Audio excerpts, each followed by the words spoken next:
Hello and welcome to Instinct Marketing Presents Business Casual. I'm Zach Ignitsky and this is the Livestream Talkshow for businesses of all sizes. We have three new incredible guests for you this week. And like I said last time, I said that every week and it's still true. So we're going to bring these three in right now. While we're waiting, tell me, how are you guys doing out there? Well, you doing good? My sister says hi. Okay, Rebecca, can you hear me? I can hear you. Hey, Zach. Hello, Rebecca. How are you? Hold on a second. I got to fix my sound. Oh, my. Laura and Marissa, you guys there? Hear me? I can hear you. Hold on a second. Hi, I'm so excited. Just let me fix my sound. Okay. Yeah, fix my picture has to adjust for a second. Well, it's okay. We're just asking everybody in the crowd how they're doing. Perfect. How's everyone doing? I'm doing wonderfully, thank you. Everybody's looking phenomenal. We're missing a Marissa. I love all the stripes. We got the blue pinstripe notice there. Yeah, clearly I did not get the pinstripe note. Yeah, you're out. What's going on with that? Okay, Marissa, can you hear us? There's Marissa. Yay. Can you hear me now, Zach? I can hear you wonderfully. It's like you're in the room Good. with me. Marissa, can you hear us? Good. Marissa, can you hear me? I don't think she can hear. Come and play. You never see you anymore. Business casual. Okay, so I think we're just waiting for Marissa's sound to come on. Light here. Okay, we see my light is you, a bit but can't hear Dark. you.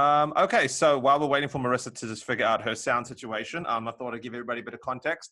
So for those of you who are tuning in for the first time, this is the Livestream Talk Show for businesses of all sizes. Instinct Marketing is an agency that likes to focus on small businesses and give small businesses big business opportunities. And so we created this platform. People can come on, talk about who they are, what they do, what makes them special, how they've adjusted for the current climate, and things like that. Because we're very focused, as I say, on giving small businesses the big business experience or big business opportunities. Let's try and get Marissa back in here again. How's everybody's day going, Rebecca and Laura, while we wait for Marissa? My day's been great, except for my husband's trying to put the kids to bed in the background. So I apologize in advance if you hear any screams. That's I good. hope we get like a news boot. You know, the guy where the kid comes in I and know. like go like the. That's I think okay. about that all the Happen. time. I'm like, don't react like that man. Don't be that. Don't just push you your know? child out of the way. Or you're like, what are you doing here? Get out. Marissa, can you hear us? Yes, I can hear you now. Amazing. How are you today?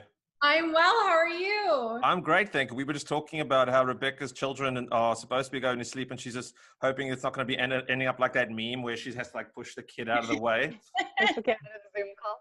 I kind of hope it is like that. That's Yeah, what me I too. said. I think it should be fun for the business casual episode 8. Listen, I'm the first one to admit that my dog has suddenly barked at nothing more than once while I've been recording, so just roll with it. Okay, so now that Marissa's here, we can all jump in. We can start in the first segment of the show, which I like to call Who Are You and What Are You Doing Here?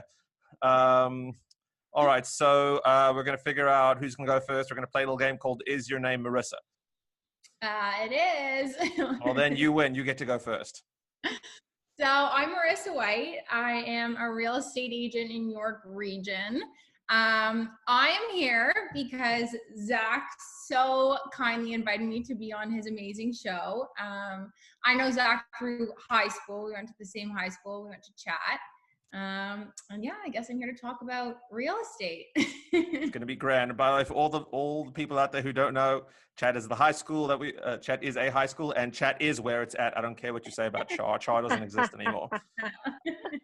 Okay, Rebecca, tell us, who are you and what are you doing here? Hi, I'm Rebecca Hay, and I am an interior designer. I run my own interior design firm here in the GTA, and I'm here because I am super passionate about entrepreneurship and sharing and giving back, and I have my own little community of designers that I've been doing meetups with in person and now online. About to launch my first course for entrepreneurs that are creatives. I'm excited, and I know Zach because we kind of used to work together. Yeah. We used to work. We used to share an office, and he worked for my husband's marketing agency, and he had it like a double desk and half. Am I allowed to say this? Yeah, you can tell them. It's okay. Oh, I know Okay. exactly what it's going to be. If you know Zach, you'll know he's passionate about Lego. And so he had, and it speaks to his true creative side, I think, but half of his desk, or actually the desk of another human that wasn't there, was like all these incredible Lego, like Star Trek, I don't know, Harry Potter or something. Like it was like next level. My kids could not do that. Do I know That's how I know this Zach. workplace? Do I know this workplace? Yes. Did I use my acting skills one day to be a secretary at that one, or was No, that that was the other one. That was the No, other one. No, okay. I've known Zach for a long time, but I did do one acting job where to impress a big client from China or Japan or something like that was coming South in, and they Korea. wanted South Korea, and it wasn't my job to know. I just had to sit there and look pretty and be all madman on my phone and be their pretend secretary. Yeah, we literally so, hired thanks for the a acting fake, gig. We literally hired a fake secretary for the day. Yeah, That's brilliant. acting's fun in all aspects. Yeah. But thank you for telling that story, Rebecca. By the Sorry. way, Lego, if you're watching, please sponsor me, or just send me Ooh, stuff. that'd be a good sponsor. I have a list. He has bought half of your inventory, I'm sure. You know what? I'm really glad that there are people out there who are worse than me. Like they make me look like I don't care. Anyway, Are there though? I don't know them. I will send you examples. So Laura, tell us, who are you and what are you doing here? Yes. So I'm Laura Sbordone. I'm an actor and comedian. I predominantly do film and television. I have a background in theater from York University, where I met Zach in a random voice class. Learning voice is very important, not just for actors, of course. But yeah, so I studied theater at York. I've done a bunch of theater, but film and television is kind of where it's at for me. I do a bit of stand-up occasionally, if some people have come to any of those shows. And I've graduated from Second City in their improv program in Toronto for actors.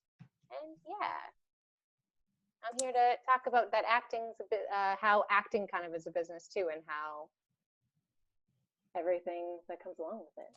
And listen, you got to hustle in acting, just like you're in any other business. Even more so sometimes, it feels like. And as that world famous musician once said, "Every day I'm hustling." Yeah, exactly. Okay. The actor theme song. Exactly. So now we're gonna dive into. I want to give you guys an opportunity to talk about sort of what you do, and sort of what sets you apart from the other people in your industry, and what makes you you. Okay, so Rebecca, why don't you start us off? Sure. So what we do is mostly residential renovations and new construction, as well as decorating. I'm really passionate about residential design. I really believe that your home and your surroundings affect your experience in life, and it affects your mood and your relationships. I work with builders in the GTA who do new communities. So we do model homes. So that's sort of what we do. I'm a team of 5. Right now it's a little quiet, but we're typically a team of 5, and we do full service design. So all the way from start to finish. Wait, what was the second half of your question? What makes you you? What makes you stand out from all the interior designers out there? How are we different? Well, what I like to think of is when I think of the pillars of our business, and I've given a lot of thought to trying to differentiate myself in the marketplace, because I think when you have a business or you are an entrepreneur or even an actor, like you need to be, how do you stand out? It's not just your personality, though that is a part of it. So a lot of what we do is that we are a really collaborative team. We're a friendly environment. And the biggest thing I think is our process. So I think that when you have, as a business, you have a set systems and processes, and we can talk about this later, but that has been a game changer in my business. And so I think that's what makes us a little bit unique in this environment. Fantastic. And you always have to try and find ways to stand out and be unique. And I'm glad you've sort of found your niche. Despite what Boy Meets World tell us, it's not pronounced niche. Okay, so Laura, tell us all about you and your experience in the acting world and how you try to stand out. Yeah, I mean, I feel like maybe I went too deep in the first question. I feel like I kind of already said a lot there. Yeah, just keep going. I told you it should be a musical episode. yeah, so it was what makes you you, or just more about Yeah, what makes you you, and talk about the kind of projects you've worked on and the Yeah. projects you really like to work on, things like that. Well, the thing that kind of was really exciting in the last year, I started out really in community theater, which obviously is a great way to like break into the industry kind of thing, or at least get your start and get like some experience. Yeah, so I fell in love with film and television when I was, basically out of the womb. But I like to say when I'm 6 years old or whatever, but we can talk about that later.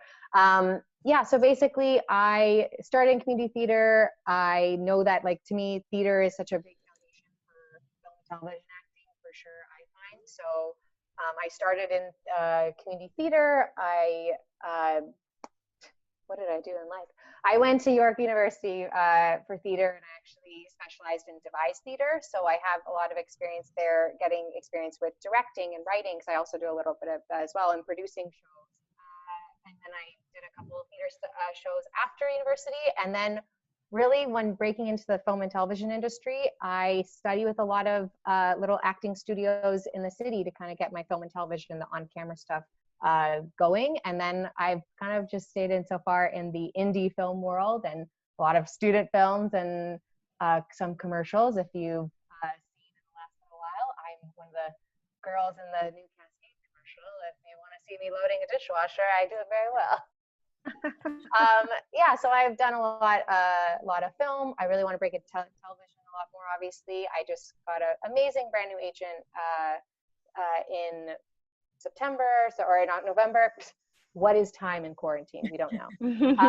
Yeah, but I think what sets me apart is I love comedy, and I think my devised theater background and just studying different things. I've taken producing courses and directing courses and branding courses. So I think I come at it from a business aspect. I love acting so much, and I love film and television, and I keep up with all that, of course. That is like the biggest love, but that's the easy stuff to do because you love it. But the business side of acting is actually stuff that isn't always easy for even any creative person who's on the creative side of the team to kind of branch out to the more business side. It's sometimes a bit difficult, and I've kind of made myself fall in love with it by looking into the other aspects of it. So writing, producing, directing, it kind of gives you a little edge. Makes you an all-rounder. By the way, I want everybody to know I did consider doing the Cascade commercial myself, but they said you had to have done dishes at least once in your life in order to try out. Ha ha ha. I haven't done it ever. Marissa, so I know, because you used to work in the office with me, and everyone had to do their own dishes, and there was always dishes piling up. I'm like, whose dishes are these? I'll have you know I brought my own stuff, so I never had to do it. I would use one glass forever, and it was disgusting. Fair. My God. That's not true, Laura. That face that you just made was fantastic. Marissa, tell us all about your world and what makes you so special. Well, okay, so I am actually part of a real estate team. We're the Key Advantage team, and we're servicing the GTA, pretty much all of Ontario, but we really focus on the GTA. Our main hub is sort of the Richmond Hill, Aurora, Newmarket, Stouffville area. But I do about 20% of my business in Toronto as well. And I think one of the main things that kind of sets our team apart is that we are a team of 6, but we all bring something very different to the table. So our 2 team leaders have a combined 36 years of award-winning experience in the industry. So, I mean, that sets a very, very great base for our team.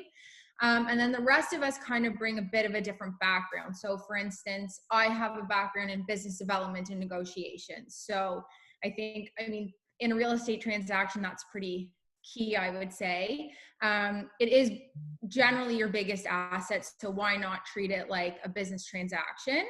And then, for instance, Lorraine on our team, she has a background in home construction. So she can tell you everything that's going on behind the walls of your home that, most people can't see. So when you're buying a home, that's a huge thing to have in your back pocket. Shreem on our team has a background in international business and customer service. Lindsay on our team, she's been in the industry forever, but she studied media and marketing, which, we have a very comprehensive marketing plan. And I think a lot of that stemmed from her background in marketing. So I think we all kind of bring a different background plus a huge knowledge of the real estate world. And I think that's a huge asset. And while you may be working with me, for instance, as your primary agent, you get all 6 of us. And as a seller, to get all 6 of us for the price of one agent, I think is huge. And as a buyer, we have seen everything from first-time home buyers, move-up buyers, investors, downsizers. We really have seen it all. And I think the other thing that kind of sets us apart is every single one of us on the team values the relationship over the transaction 100% of the time. If it's not right for the client, it's not right for us. And, you know, if that means losing out on a deal, so be it. But I think, you know, the relationship comes first 1000% of the time. So, yeah. I mean, yeah, the relationships are a critical factor. I mean, you know, at the end of the day, if people, you know, don't want to talk to you and don't want to hang out with you, they're definitely going to want to give you their money. Right, exactly. I mean, that's why, you know, I feel like panhandling is such a low ROI career path, you know, you're just not building those relationships. Yeah, it's not a very evergreen strategy. So exactly. So something everybody was kind of touching on in terms of, you know, why we're here, you know, it's like marketing. Everybody's got a different marketing plan and strategy and all that's evolved over the years. So I want to hear from you guys, you know, what tactics have worked for you, some things that used to work and now don't work so much. Just the best way, the best use of marketing, you know, whatever platforms they may be. Laura, why don't you start for us this time? Sure. Well, for being an actor, I feel like what's difficult about the business side of acting, which feels very awkward sometimes, is that, you know, I feel like with other businesses, you can kind of clutch onto the fact that you have a product that's separate from yourself, that you can kind of say like, look at this product. It's amazing. It's so great. Look what we can do. And it's not like a physical, tangible thing. As opposed to actors, we are the product. And it's very awkward to kind of have to sell yourself. Obviously, you're always selling yourself a business, but when you are the product that you are selling, to do that in a way that's not going to make somebody uncomfortable or going to make you seem pushy, or, you know, to really sell it where it's like, I'm just bragging about myself, but to actually, you know, in a valid way, in a helpful way, to get somebody excited is something that you really have to get used to and learn. And definitely I've had to get used to it. Networking in the business is the biggest way to promote yourself, really.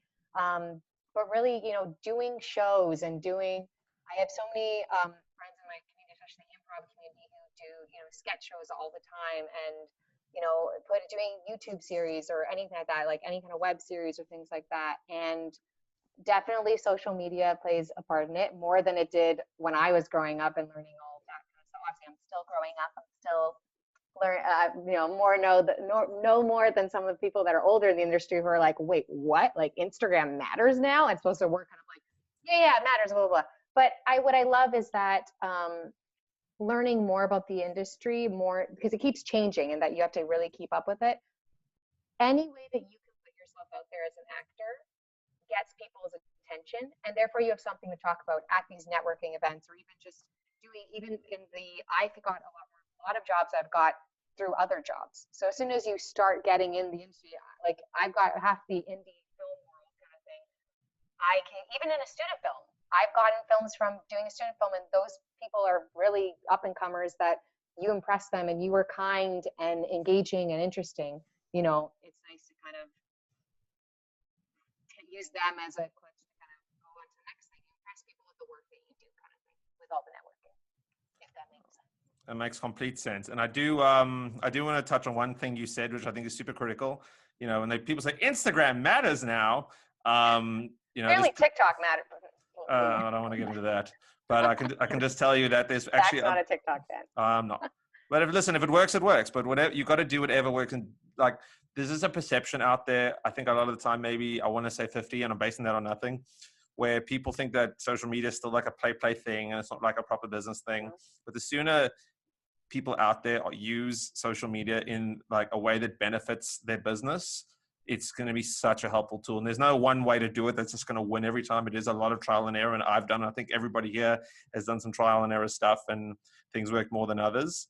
But at the end, one point that I'll even just to add in really quickly is that the social media doesn't get you the job, but it could maybe be a factor that gets people interested or deters from you. So as long as your social media always looks professional as well, is the clients I find look more, at least for us, like clients will take a look more than necessarily casting directors would.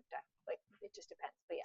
Yeah, I mean, listen, and So sometimes they just see you and they think, oh, that's interesting. Let me go look more into this. Okay, so Rebecca, talk to us about your approach to marketing, what works, what doesn't, things like that. But before you do, I just want to give a reminder to everybody out there in the crowd.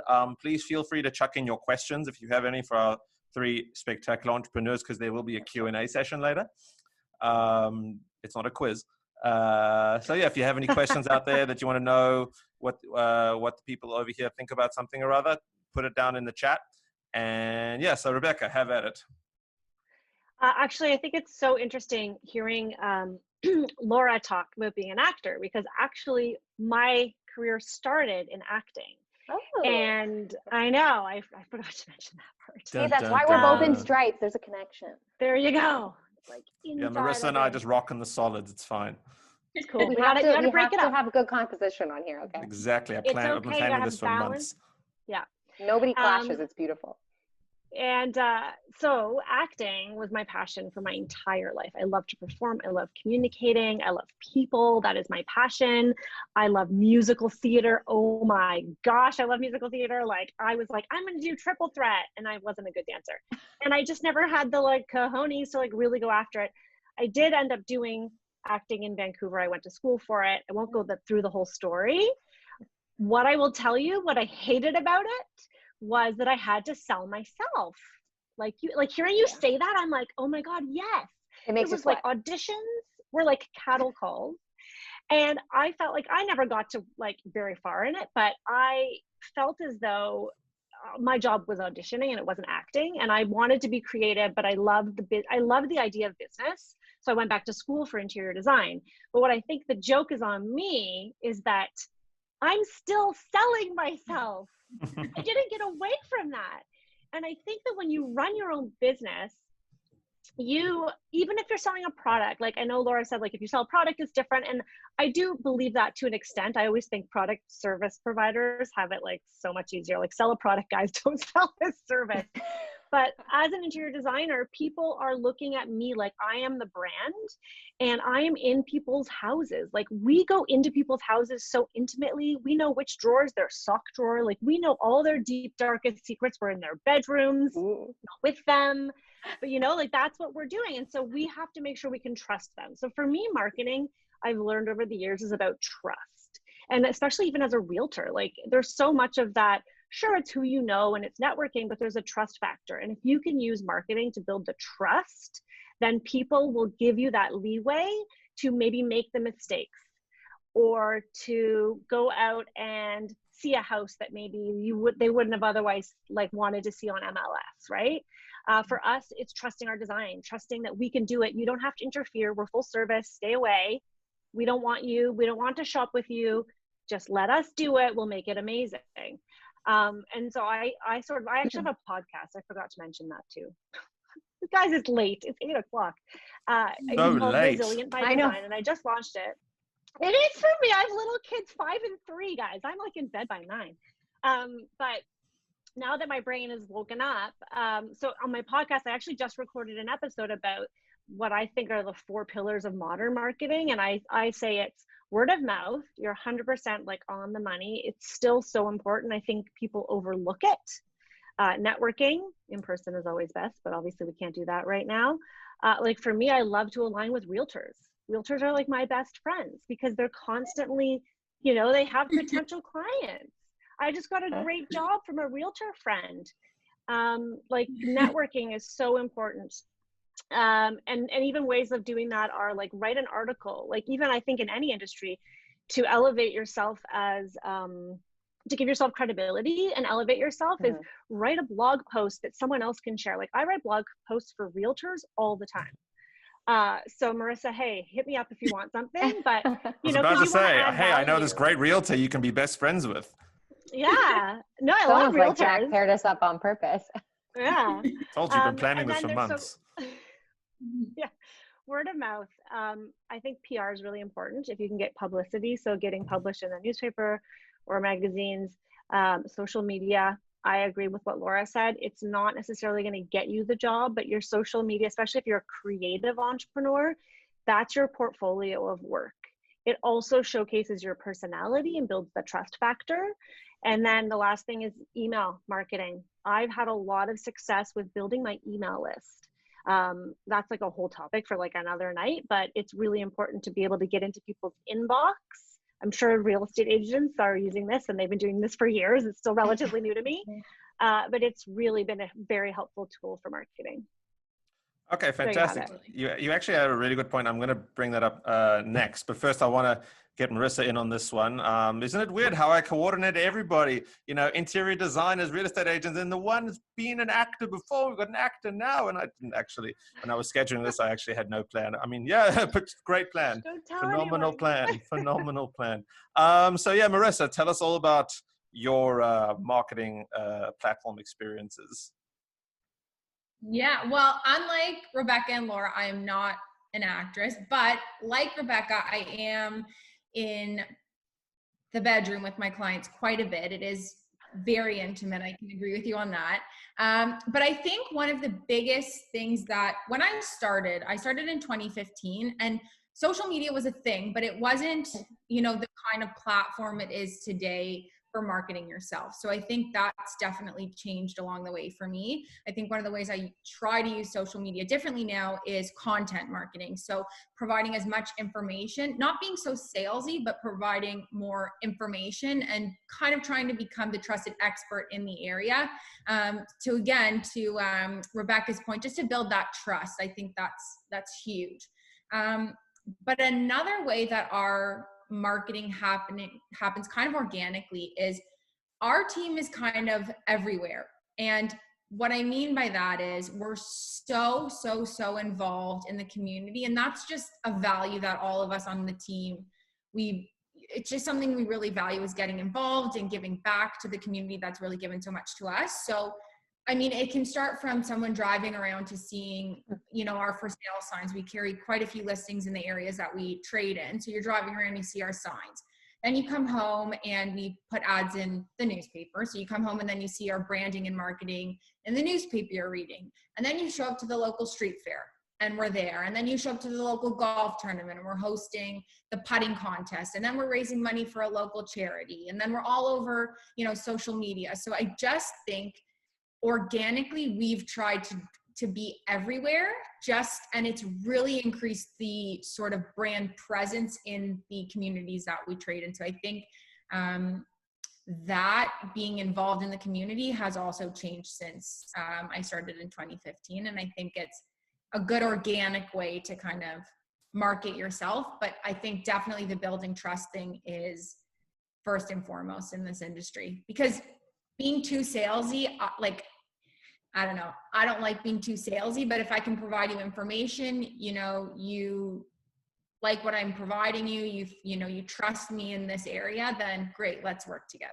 So, yeah. I think that's a really critical point, and I think we've touched on it before, but at least for me, and it kind of sounds like we're all on the same page about this, at the end of the day, you don't really want to come across as too salesy, because often that will almost kill a sale. When I was a brand ambassador back in the day, we were trained to be their really smart friend. And we're talking there, we mean the customer or the client, because then they want to buy from you. Not be like, hey, you want to buy it? Are you going to buy it? Yeah. Why haven't you bought it yet? Make a decision. 5, 4, 3, do it. Why haven't you done it yet?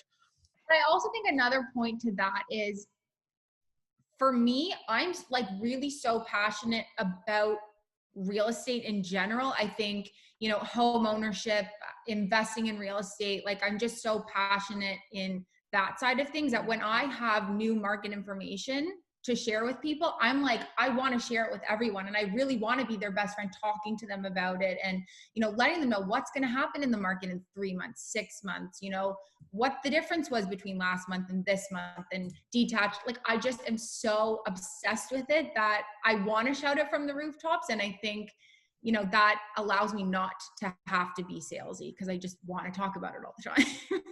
Exactly. Okay, so we're about halfway now. So just so anybody who's just tuning in, I'm going to let everybody really quickly reintroduce themselves so everybody knows who the heck you guys are. Okay, Rebecca, real quick intro of you first. Hi, I'm Rebecca Hay, and I own now when you say do it quickly, I can't, I'm stumbling. I run interior design firm here in Toronto, and that's it. Interior design. Interior design. Quick, Laura, go quickly. Hi, I'm Laura, and I'm an actor. Marissa, real quick, go.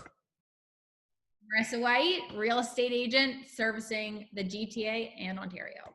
Fantastic. So now I want to touch on something I think all of you, I want to elaborate on something you all touched on, is follow-ups. We all know that through various, whatever platforms you use to get business, we're all worried about, how many follow-ups is too many follow-ups, and am I getting annoying? And we all hate it when somebody's following up with us. So for all the would-be entrepreneurs out there, what's your strategy? What's your take on following up and actually getting something out of the follow-up? Marissa, you look super keen on this, so I'm going to let you go first. I take the 7-time follow-up approach every single time. And it's so funny that we're talking about this because I just had a call today from someone who I will be a client that I followed up 7 times. And on that 7th time, he said, no other real estate agent had followed up with me. And you're the only one that had. And I thank you so much for doing it because I would have just put it off because I was too busy with work. So I think, I really take the 7 follow-up approach to follow up. And that I think follow up in our business in the real estate world is, you can lose leads so quickly if you're not attentive to follow up. So 7 times, that's my thing. Now, when you say 7 times, does it literally mean like radio silence, 7 follow-up emails, you cut bait at 7, but you don't even care if you hear nothing back from the first 6? Yeah. So the first one is let's say they called me and said, hey, can you send me the listing on whatever street? Send it to them.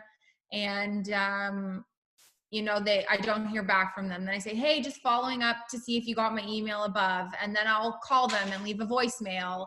And then, maybe I'll send them another sale that happened on their street. And then I'll send them a DM in Facebook or on Instagram of some interesting, new market information that came out. And by the 7th time, they're like, okay, let's go out looking for houses, or okay, come on in for like a listing consultation. So if it hadn't happened the first 1, 2, 3, 4, 5, 6 times. Persistence. Persistence pays, right? Isn't that a quote? 110%. Also, what I like what you do is that you're really crafty about it. You don't send 7 emails. You diversify. You do Instagram, you do email, do a call, whatever. And that I think is a critical element because at least for me, it's like sending 7 emails is just so heartbreaking. Just like, but yeah, Rebecca, what's your take on the follow-up? I'll be honest with you. I have in my history of my career, I've been terrible at this. I think that for a lot of us, when we're busy running our business, we're so in our business and like new leads come and they just slip through the cracks. I actually was talking to my team about this morning because we now have a strategy and I'm really trying to get better at it. But we're busy. We're busy designing someone's home and doing something, and that we haven't always been, we send that first email, but there hasn't been a system. This is why I said that, because systems. I haven't had a system where it's like, okay, now I have to send the second one. And what does that entail? And I'm trying to get craftier, like Marissa was saying about, okay, maybe this one I say, hey, I thought of you. I saw this thing about cottage country because they were renovating their cottage or something. And we just thought of you. So that it's not always the, hey, just following up, because that never works. And like, you feel kind of pushy in a way. Mm-hmm. I will say that I think, Zach, you can't relate to this, but I think as women, it's very different. And I think for women, I'm generalizing, sure, but I think that it's a lot harder for female entrepreneurs to go after and to be as persistent. It's just part of our nature. It's kind of ingrained in us. It's something that most men will never relate to. I see it time and time again. So it's something that I am working on at being better at following up, because you're right. Like that, it's usually on that, like the few times I've done it, I followed up with someone, it was over months.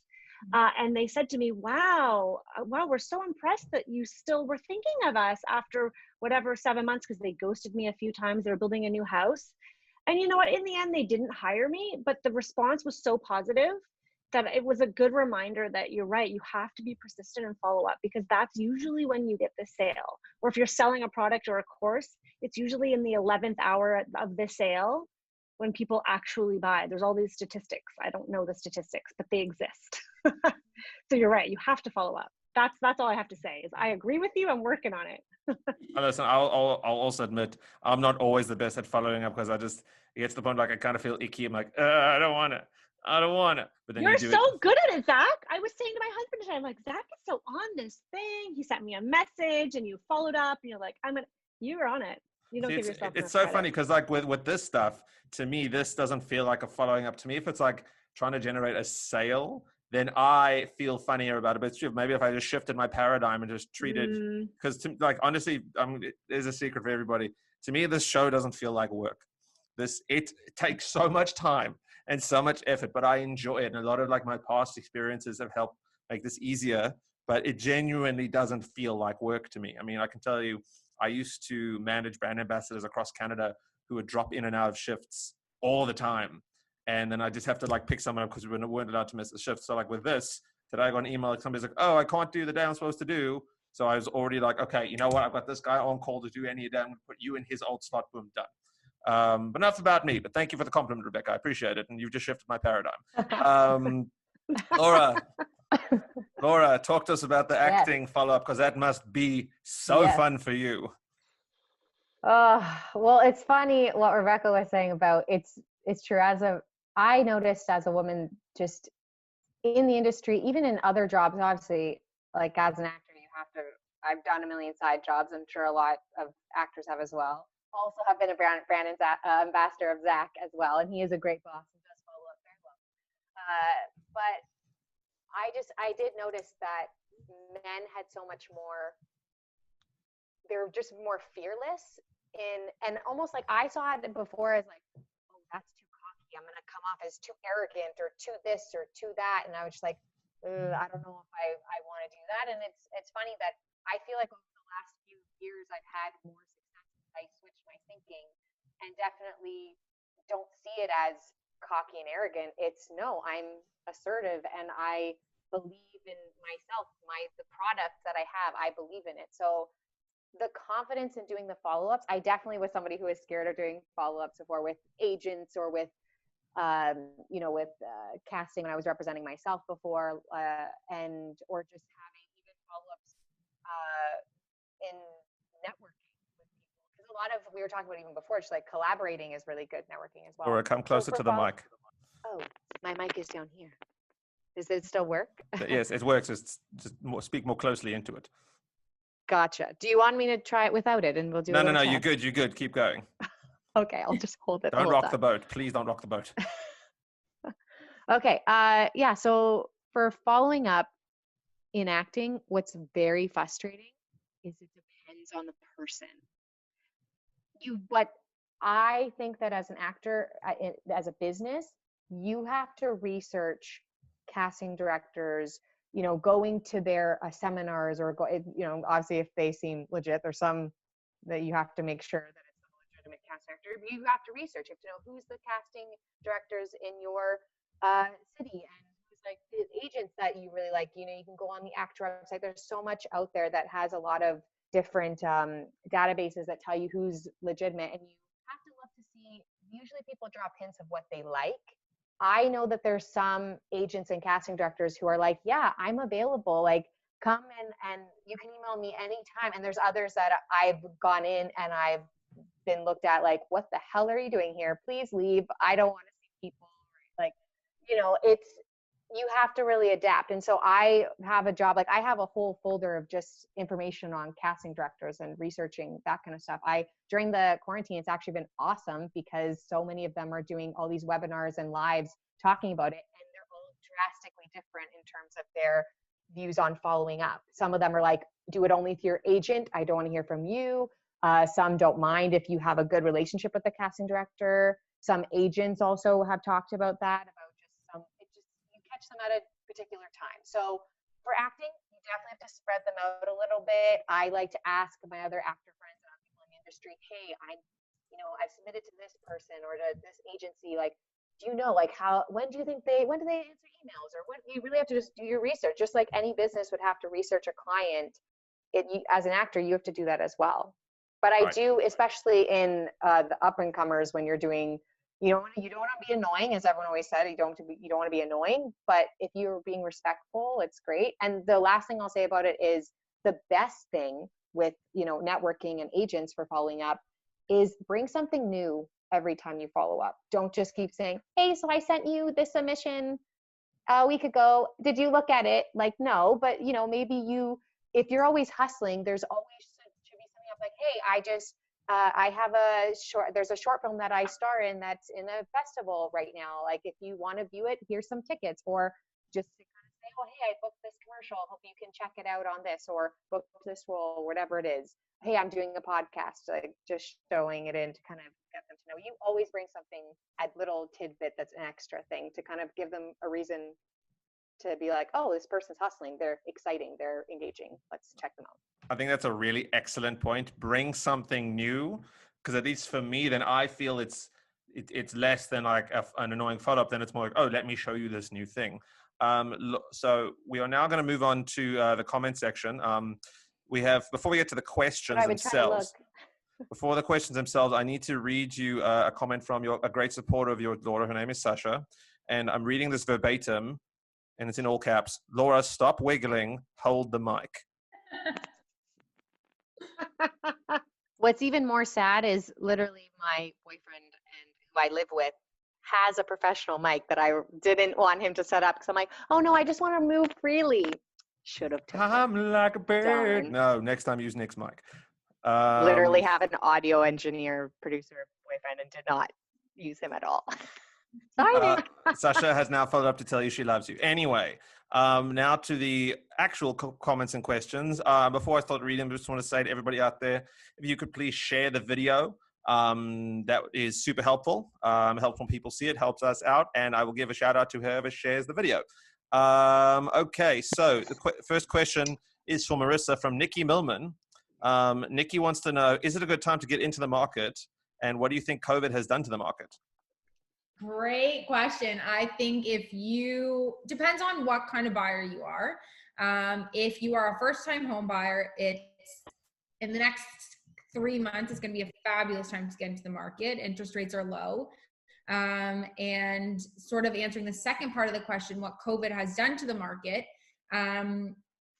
it really has created a lot of uncertainty. And up until now, the market has remained stable. We really haven't seen too much of a drop in prices. But I think once we really start to realize what this has done to the economy and that sort of starts to show, I'm of the strong belief that the market is going to start to go down. And I think over the next 12 months, we might even see up to a 20% slip in the market across York region. So if you are a first-time home buyer, fabulous time to get into the market. Interest rates are low. And I think, there might be some deals to be had. If you are a downsizer, I would say sell now because prices haven't dropped. Go for a longer closing, or even get into a rental, and then you can wait out the market to kind of sell high and then buy low. So awesome. That's kind of predictions, what's going to happen. Fantastic. Also, thank you, Nikki, for sharing the video as well as providing that sweet question. Okay. The question for Laura, who's your biggest acting inspiration? Ooh. Depends, now or as a kid, or it changes all the time. Who's my biggest acting inspiration? Hold it closer to your mouth. There you go. The microphone. We can barely hear. There you go. Funny. Did you not hear me the whole time? No, now it's better. Okay. Carry on. Do you hear an echo like this? No, you're perfect. Perfect. That's what I wanted to do earlier. You told me not to do it. Okay. So what was the question, Zach? Who is your biggest acting inspiration? Okay, so I get inspiration all the time. There's a million actors, of course, but I think my two biggest ones are probably, I would say, like Sandra Bullock and maybe like Reese Witherspoon right now, in terms of, I love the career that Sandra Bullock has had. I think a million actresses love her at my age. There's a million of actors like that, but Reese Witherspoon in particular, I love what she's done for the industry and women in the industry, and just, she gets me really excited. If anyone like looks up any of the videos of that she's done about her company and like her talks and stuff, are just so inspiring about women in film and doing it yourself and trying to really make a difference in the industry. And so, you know, it's not just about acting, it's about making it able to be a business for life. Mm-hmm. And if you got a business for life, you'll never work a day in your life. No, that's not the quote. Don't worry about it. Well, it's enough, I guess. Yeah. If you love what you do what you love. You Yeah. never work a day That in too your life. also, but that's definitely not what I meant. Totally what I meant. Rebecca, what works better for designing a home, perfectionism or flexibility? Perfectionism or flexibility? Correct. Is that what you said? Yes. Definitely flexibility. You need to be flexible. You know, perfection doesn't exist. If you keep striving for the perfect space, you're never going to get it. And you'll always be let down and disappointed. I'm a perfectionist, I know.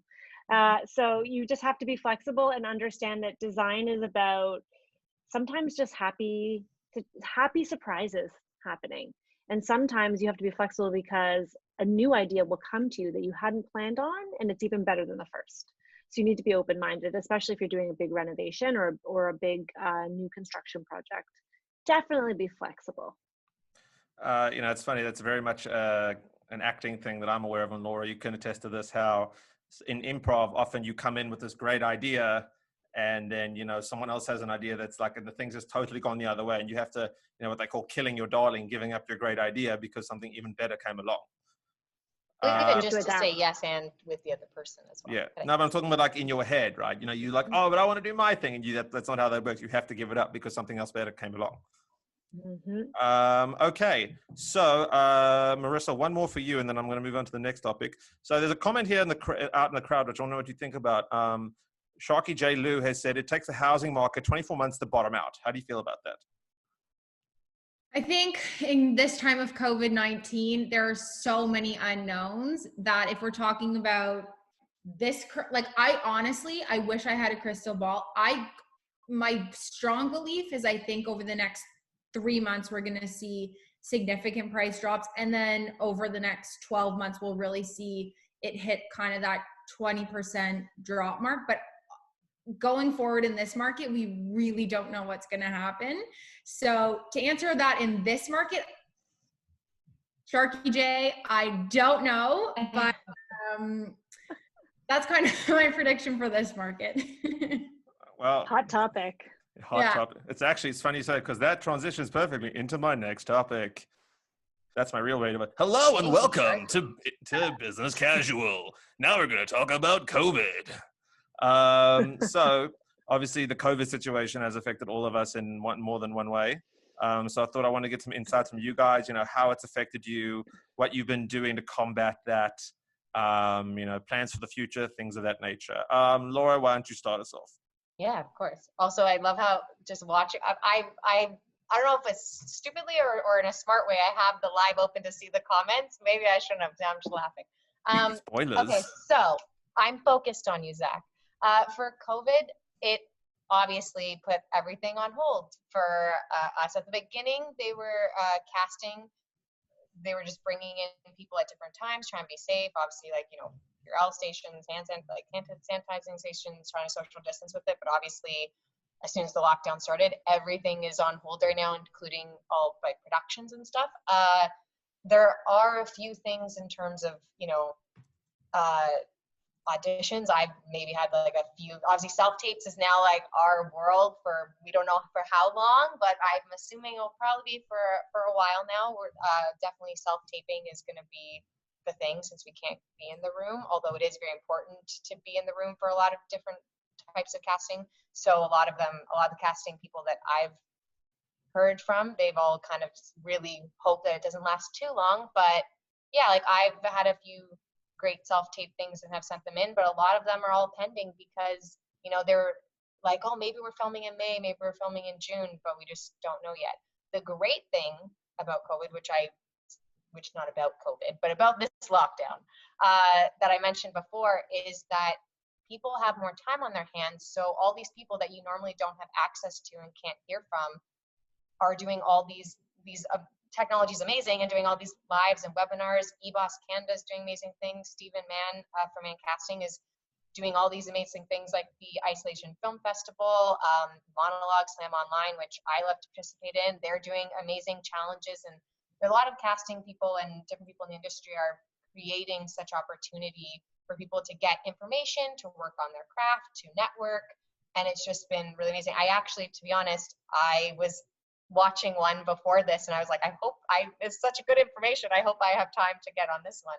But yeah, they're just amazing. Casting Workbook, 1 million people are doing amazing webinars with these amazing casting directors who we would never have access to otherwise. So it's been pretty good, and you have time to take classes online as well. Fantastic. I'm glad that, you know, you've managed to take the extra time you've got on your hands and be productive. And I'm sure there's lots of people doing many more productive things in all sorts of different ways. For example, Rebecca, tell us all about your COVID situation. Well, it's a little bit of both, just like Laura. So initially, we do a lot of construction and new builds and renovations. So initially, everything was kind of halted. And then we were told that construction is an essential service, which I still don't, I think is ludicrous, but anyway, that's fine. So then they said construction projects that were already started could continue. So one of our projects was halfway through. We're doing a full gut reno down in the distillery I don't know, downtown, Jarvis, St. Lawrence Market, whatever, downtown. And so that kept going. And that was very challenging because then I needed, or my team needed, to go to site to inspect the work because that's part of our job. So it wasn't just the contractor that was allowed to work, but then I felt like I was compromising like my family. It was a very weird time. Like we're getting towards the end of it. Everything else got put on hold.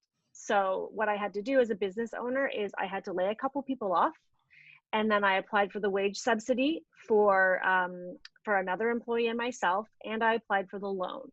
Because if your revenue decreased, which it did, because all of a sudden, literally everything stopped.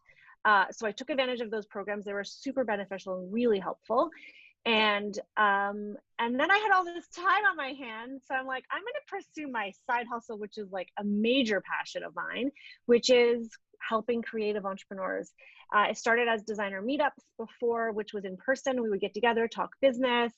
And just, I feel like after my more than a decade in the industry, I've learned so much from my own mistakes, and I just love giving back, and I love to teach and share. I think it comes back to my acting days of like communicating with people. Like acting is communication, right? And so I moved that online. So we've been doing virtual meetups, and then I launched a podcast. So I've been wanting to launch a podcast for 2 years. Never had the time because I was so busy. So I just launched it. It's called Resilient by Design. And it's for business owners, creative entrepreneurs who are trying to run their business, not just for designers, but mostly. And it's about the resilience, and especially in women. Sorry, Zach, but it's a lot about women and how we don't give ourselves credit, how we hold ourselves back. And I'm interviewing really strong, powerful, badass women in different careers, as well as giving all my own sort of tangible takeaways with like social media marketing advice. So that's up and running. So please go and subscribe. But I'm also about to launch a course, which is going to be a 6-week boot camp for creative entrepreneurs to really like get their businesses up and running and get momentum. I think that's really like, I feel like I get excited, you know, when you get excited when you talk about something. I love design and I'm still going to do that. And I love doing high-end residential, but I get really excited when I talk about giving back. And I'm grateful not for COVID, like Laura says. I'm grateful to have this time in lockdown in this little converted nursery / podcast studio to kind of go pursue these dreams that have been a bit buried down there. So COVID's been a bit of a silver lining for me in a weird, funny way. For sure. And I think that's been a very common theme. I mean, look where we are, look what we're doing right now. would not have thought of this if it wasn't for COVID. There wasn't a need. So again, I'm glad you found the time to be productive and work on something, and develop something you've been wanting to do for the last 2 years. Plus, I really like the kangaroo in the background. Just want to tell you. Yeah. I know, aren't they cute? Look, there's 6 of them. It's super cute. There's pictures of this nursery as a nursery on my website if you want to see what it looked like once upon a time. It was cute. Now it's a mess. Fantastic. Okay, Marissa, tell us all about your COVID situation. So, I don't know if most of you know this, but real estate was deemed an essential service. And at first there was a lot of outrage as to why that was, but a lot of people didn't understand that. Let's say you bought a home pre-COVID and you had to sell your home, and it's very hard for most people to carry 2 homes. So financially you had to sell, or you sold and you had to buy something, or you literally wouldn't have a place to live in a couple of months. So I think that's one misconception about the real estate industry during this time. But I think the biggest thing that we did as a team to pivot was we just went so virtual. Like everything from our buyer and seller consultations all went virtual. Our, every single listing. I mean, it had it before, but now they're more comprehensive. The virtual walkthrough, the 360-degree home tours, all of that kind of stuff we can now do virtually. Even like, not so much the home inspections, but home evaluations can be done virtually. And I mean, we are still working in person, everyone's signing waivers, we're wearing gloves, we're wearing masks, we're, taking all the precautions. But should the client, feel that their comfort level isn't in an in-person interaction, we can do everything virtually too. So I think the first 3 weeks of COVID, once it was announced that everything was shutting down, it was kind of radio silence. And then after that 3 weeks, everyone kind of realized, life moves on. People have to transact in real estate. And let's just do it in the safest way possible. Open houses were halted, which I think was the smartest call. But life moves on and people had to keep transacting. So we were here for that. All right, fantastic. And taking advantage of the virtual space, in the real estate world, seems like a semi-obvious choice because people have been doing like virtual tours for however long. Yeah. But I'm glad to know that it's still becoming such a prominent, tool for you guys. Are you guys still hearing me okay? Still seeing me okay? Yeah. Okay, great. So now we are moving on to the last section, which is my favorite. It's called 30 seconds. I have a counter over there in the other room. She's going to be tracking everybody's correct answers, but I'm going to teach you how to play. So I have these cards, and I'm going to be reading I'm going to be describing the things on the cards, and you guys have to guess as many of them as you can in 30 seconds. It's very much like Taboo, but the time is much shorter. So this is the practice round, and we're going to power through this, and then we're going to get into the real scenario, the real game. Let me just write down your initials. Yeah. All right. Everybody ready for the practice round? Yep. Ready? Do I have a choice? No. Let's go. Okay. The author of Harry Potter. J.K. Rowling. Correct. The Orange Ninja Turtle, also the guy who painted the Sistine Chapel. Michelangelo. Correct. The company that makes Mario. Nintendo. Correct. The movie with the Minions and Despicable Me. Correct. Okay. Okay. It's no, that's a South African thing. You won't know that. Okay. It's football, but not American. Okay, that's fine. Rugby. It was the soccer. It was the Soccer World Cup final. FIFA. No, it literally says the Soccer World Cup final. Okay, so the points are coming through. How was that? I love how you just gave up on us. Sorry, ignore me. That was the practice round. What am I talking about? Practice round. Everybody, does the game at least make sense? Yes. Yes. We're warmed up. Jolly good. All right. Next round coming at you. 3, 2, 1, go. One of the most recent James Bonds is he was in Tomorrow Never Dies. The guy. Okay. Actor? The guy. The name of the movie? No, the actor. Oh, Craig. No, the other one. Yeah, him. Idris Elba? He's who I want to. Skip it. Okay. Okay. Captain America and Iron Man, they're all in that team. The Avengers. Yes. Yeah. The Hunchback of? Notre Dame. Notre Dame. Yes. Not Shame. Australia, but? New New Zealand. Zealand. Yes. Okay. Mickey's friend, Gore. Goofy. Goofy. Yes. And that was time. Jinx. Yeah.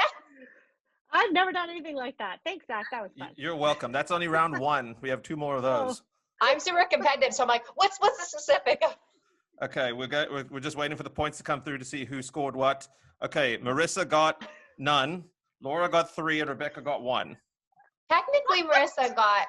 No, it's whoever gets it with me. first. Oh, okay. Okay, sure. Okay, so I think there's a time delay because I'm pretty sure I said it a few times before, Laura. listen, I don't this is know. why I have someone else keeping score. So that if you want to take it up with my sister, you can take That's it up with okay. her. All right, next one coming up. 3, 2, 1. The board game where you want to like just there's all the money and you go to jail and nobody's. Monopoly. Yes. Okay, where they filmed Harry Potter, the big school in England, not Hogwarts. no, like where they filmed it, the actual university. Yes. Okay, the guy with the mask and he draws a Z around. Zorro. Yes. Okay, the reality show, not Little Sister, but the opposite one. Big Brother. Yes. She sings Skater Boy. Avril Lavigne. Yes. Okay, that's time. Isn't this the best game? Okay, points are coming through. There's only one more. You only have to endure this for 30 more seconds. Okay, so Marissa got 2 that time. Rebecca got 1. So she's tied with Marissa. And Laura got 5. Okay. That round? No. Two, overall. You got Okay, another like, 2.